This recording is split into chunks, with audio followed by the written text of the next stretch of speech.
mba ondo nemba na nyana yoshi vene neto mza fako gane kipibiro don bishi na ha e kam vandire na ha meme va yosa mi mo kwa ne nekpa aye begata shi ni he kwa ha mi jo njane ya bibiro ka ava sikitake do Luka ti opo karitiara e yanga ogan luomba e manonsu kwa na ha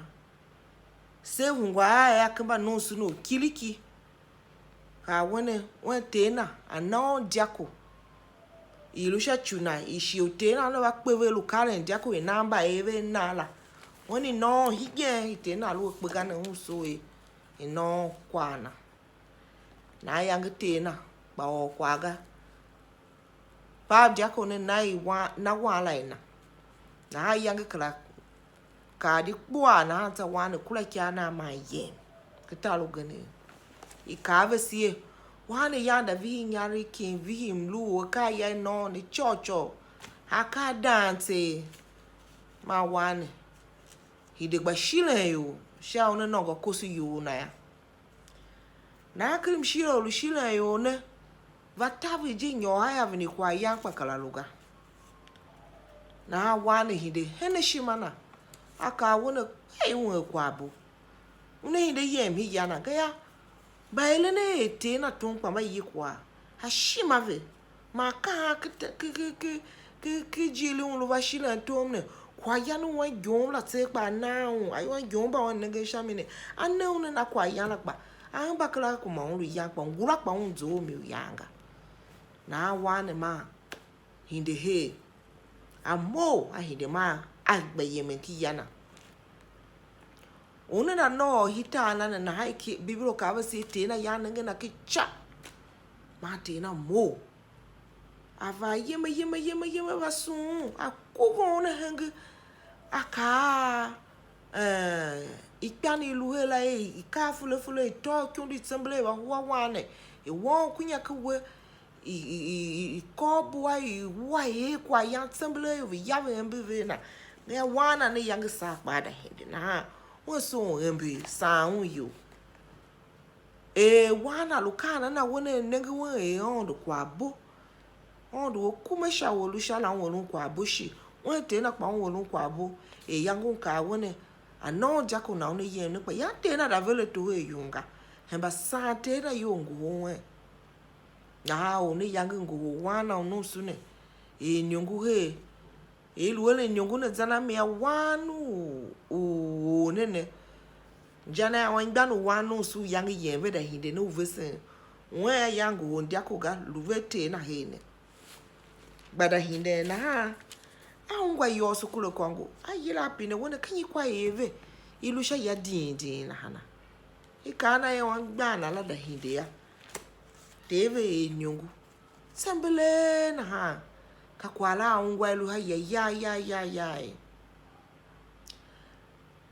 kwana kala do wanu su besenega mana vendo nyolun shaya teve ma da ngwa wona wana ovesela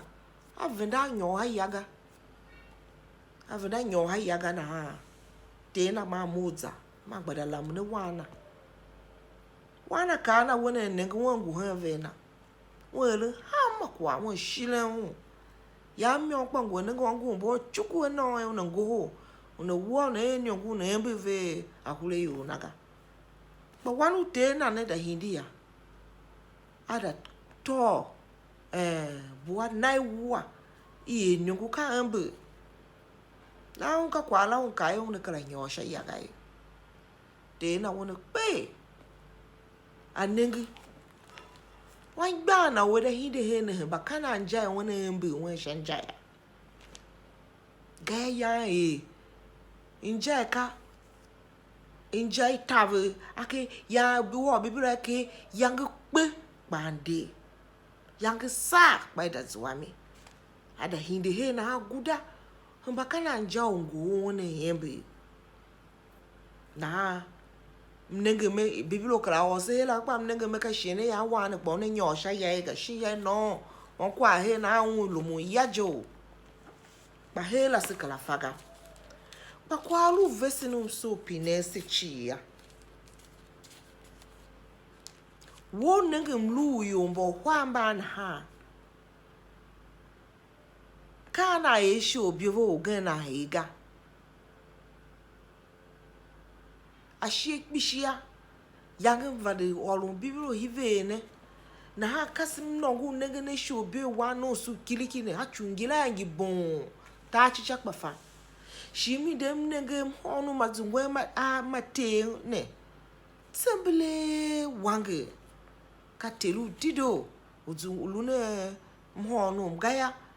Kwa ya wana yela yelu kwa bove sendido. Kwa ogenum nengena na injai shimu ka wangbanu vesela. Jena wangbanu vesela ya toye wangu pula pula.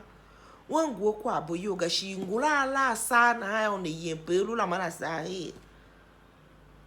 Jena ebega wala ya tawe injai pishina.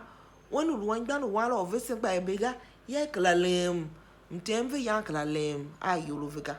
Ebega wuko shungu wanye wangba wo vese kaya walu kwa wo welu nu wo ngwa na ngao welu nja na hala ya di. Ba wangba wishi welu wangba no vese ba nenge. Wanu vese ne ya to wone wangu shi obioga. Wen kwa boga. Wangu pula pula. Aka tena wone wen shire tena. Ba tena no kwaga. Mpiwa himba yambo wamba ya ve kanyi kwa ya eve vi facho wele kwa ave ve zwana kwa ave gailu kwa teva la kan kwa vesen yumo ya bu son ya ni elen tom ya yove shi lune kwa ave yove ya teve venda shi ya kwa be shile teve tele ve luma je kwa dia ko tave yumo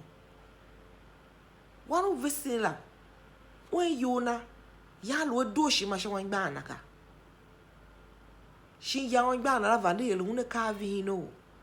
na wala ya la yeme ya ka wona yema na sa won po na tuma ikundu yo kape moyam negi mzuwa yuangeli don mojela wanu kila ya yelu ko bu vesen hachu mbabefe aka kitala mba yuda hishela ya wayo na vakatelu na namja ko yam shenulu mane ya tesikai wala na tom telu na lako masha ku tomu tene ne kpa tene yang de wene wala da hinde ya une va one fanya one ke kwawo yam ka wega yam ka jemo yen po gba kwa gaga ya tela hinde ngohol hiwanu vese ne kpa ya tena hinde ka na wone ne ha ma ko won luo miaga ko wa wana vese ne na ha wan gba na ne hinde ya ho ba don kancha wongo won sansan sekpi shika pe kasi ejene seba eline wan gba na esi ka donga. How do you treat your younger brother? How do you treat your older brother or your older siblings or younger siblings? Eline kwa gba na ene haja mba ondo no nwaga dichi hine ne yolo enega shialu te na de wangba na kwa ya gbadenta di elen kwa gane kwa kuna ene be oye muda o shai aye muda gbidi wangba wo gane lalaga de kwa la ngwaga ko genu welu ya aluka wo gane nulu ngwa ko silu olu ne ya umbu we shi pishi se uma chika se tose se ba pala ka o gane injai na ni vi igandi tomunai ba ya vulu bagande iye na ve jako iteve ne yesa ave yumo ya ma vulu nenge shaka ave shile ave zuwa kwa ave shile teve kwa veka veda shile ove na hata ve pa ve lu kwa kwa do ya semba gande kwa alusi kwa bo ma si nenge bio ya si ahu ba donu si inde si ye miti wasa hondo kapemba e kwa alujela aluwe kwa bo ilondo ya hinde yem ka kene ke wo hinde ya wova uningo wo kidoshima uden wolo kwa abuka ko vesen kai tave na kwa sepa silu ikatelu wala na ha telu mba yemba nusu ba ne ya luwe doshima na alu ona e kwa pana va afanyo aside na ngwaga alungu hin class ma one o na eluko vinwe ma iwuda o teacher shini o ji be ya nongu kwa ala bo di lunwolu ulu kwa hin shi ma kpemga shi na bagade chivi ne ngwaga shi alu na va afanyo hiwe na ke wo de na kwa o na ya gbade na ta lunen di domba embati ne ye bazada o ne Luka Ter U ka ti anu ngwaga ale no wo hijila ya ni zuwa ko mlo le shi ondu une passe ne se shata hambu chi ajigi ni fa ko so esi ele awon gba na esi ba we esi kwabo shi vida gum shi ma bi chi vi hinde ya une tesi se esi ele veve mten wo si une hinde do ya lunen dido sa shengen shi bi hinde mva yo saveni msu ne chi